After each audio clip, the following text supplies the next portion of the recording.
greenpeace.com, আর একটা হচ্ছে হলো Who Stole the American Dream। একটা হলো অফলাইনে আর একটা হলো অনলাইনে, মানে ইন্টারনেটের রাতে আমাদের কর্মকাণ্ড কেমন হবে এটা উনি লিখছে আর কি। এই বইতে একটা মেসেজ দেওয়া আছে যে পৃথিবীতে সব মানুষই সাধারণ, শুধু তারা একটা চিন্তা করছিল যে আমরা সাধারণ মানুষ, সাধারণ জায়গায় থেকে এসে কিছু অসাধারণ রেজাল্ট করে। কেন করে? তারা চিন্তা করছিল যে আমি অসাধারণ কিছু হইতে চাই। মানে আপনি যদি চিন্তা করেন আজকে থেকে যে আমি আগামীতে সুস্থ থাকতে চাই, আপনি কিন্তু থাকতে পারবেন। শুধু সুস্থ হওয়ার জন্য আপনার ব্রেনকে একটা কমান্ড করতে হবে, ঠিক আছে? এবং ব্রেনকে কমান্ড করার পরে এবার সুস্থ থাকার জন্য কি কি আপনাকে প্রক্রিয়া ফলো করতে হবে, সেই প্রক্রিয়াকে আপনি অনুসরণ করতে হবে, তাইলে আস্তে আস্তে আপনি সুস্থ হওয়া শুরু হবে, ঠিক আছে? আর আপনি এছাড়া কিন্তু সুস্থ হওয়ার কোনো কি নাই, রাস্তা নাই। আপনার ব্রেনকে কিন্তু কমান্ড করতে হবে, তাই না? এখন তাহলে আমরা ধরেন এই বইটা হচ্ছে কেন বলি আমি, যারা বিশেষ করে আমাদের যারা নেক্সট জেনারেশন যারা এই যে এখনকার মাল্টিন্যাশনাল বড় বড় কোম্পানিগুলি, যারা এই বড় বড় বিজনেস ইন্টারনেটের এস্টাবলিশ করতেছে, প্রত্যেকটা বিজনেস এস্টাবলিশ করতে তাদের এই বইটা লাগবে। এটাই হচ্ছে ইন্টারনেটের প্রথম বই, যে বইটাকে পড়াশোনা করে মানুষ বিজনেসটা স্টার্ট করে, ঠিক আছে?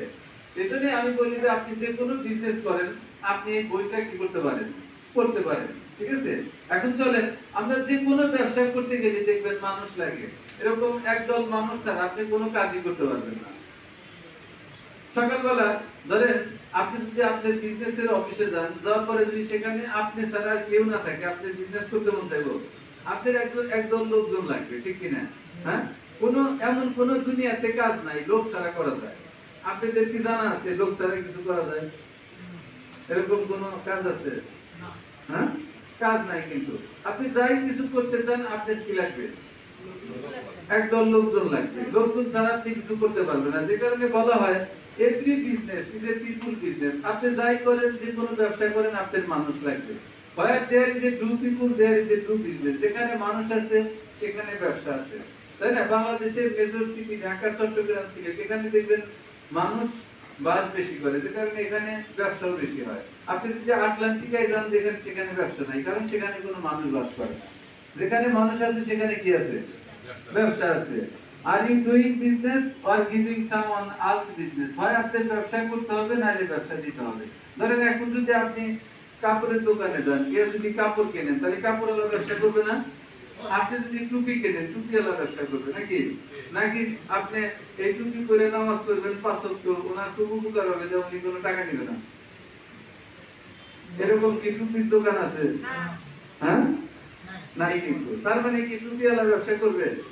করবে। তার মানে আপনি যা কিছু কেনেন আপনার ব্যবসা করতে হবে, ঠিক আছে? হয় আপনার ব্যবসা করতে হবে, নাহলে ব্যবসা দিতে হবে।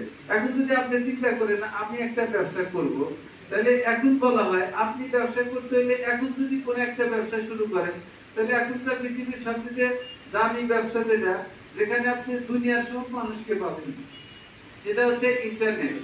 ইন্টারনেটকে বলা হয় দ্য বিগেস্ট নেটওয়ার্কিং হাব। ইন্টারনেটের বাইরে এখন কোনো কিছু করা সম্ভব না। ধরেন আপনি সকালে ব্যাংকে গেলেন, গিয়ে যদি দেখেন ইন্টারনেট লাইন নাই, তাহলে আপনি টেনশনে পড়বেন কিনা? হ্যাঁ, আবার যদি ব্যাংক ম্যানেজার বলে যে ইন্টারনেট লাইন কবে আসবে আপনি জানেন না, স্ট্রোকও করতে পারেন নাকি? হ্যাঁ, নাকি ভুল বললাম? তার মানে আমরা কোনো না কোনো ভাবে এমন ভাবে এটার সাথে সম্পৃক্ত হয়েছি। এখন এক লোক বলতেছে কি, আমি তো ইন্টারনেট বুঝি না, কিন্তু পরে আমি দেখলাম কি উনি সবকিছু, ওনার যা কিছু সব ইন্টারনেট থেকে, তো ওনার যত ব্যাংকের যত অ্যাকাউন্ট সব কিছু যা কিছু করছে সবই সব ওখানে জিম্মি করা। আমি বললাম যদি লাইন না থাকে তাহলে আমি শেষ করলাম। তাহলে আপনি ইন্টারনেটের সাথে নাই বললেন কিভাবে? আপনি পুরোটা ইন্টারনেটের সাথে আছেন, হয়তো আপনি বুঝতেছেন না। আপনি আসলে আপনার মানে কি বলে না বুঝতেই আপনি এটার সাথে জড়িয়ে গেছেন। কারণ আপনার যে পরিবার মানে রাষ্ট্র এমন কিছু করতে, রাষ্ট্র তো ইন্টারনেট কেন্দ্রিক, আপনি জড়িয়ে গেছেন। এখন আমাদের মাননীয় প্রধানমন্ত্রী ধরেন উনি জুম বোঝে না, বুঝছেন, কিন্তু উনি যখন কনফারেন্স করে জুমেই তো করে নাকি?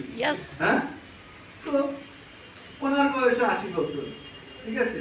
উনি কিন্তু এখনো স্বপ্ন দেখতেছে 2041 সাল পর্যন্ত নাকি? ওনাকে দেখেও কিন্তু আমাদের শেখা উচিত যে না, উনি 2041 সাল পর্যন্ত বাংলাদেশকে নিয়ে স্বপ্ন দেখতেছে।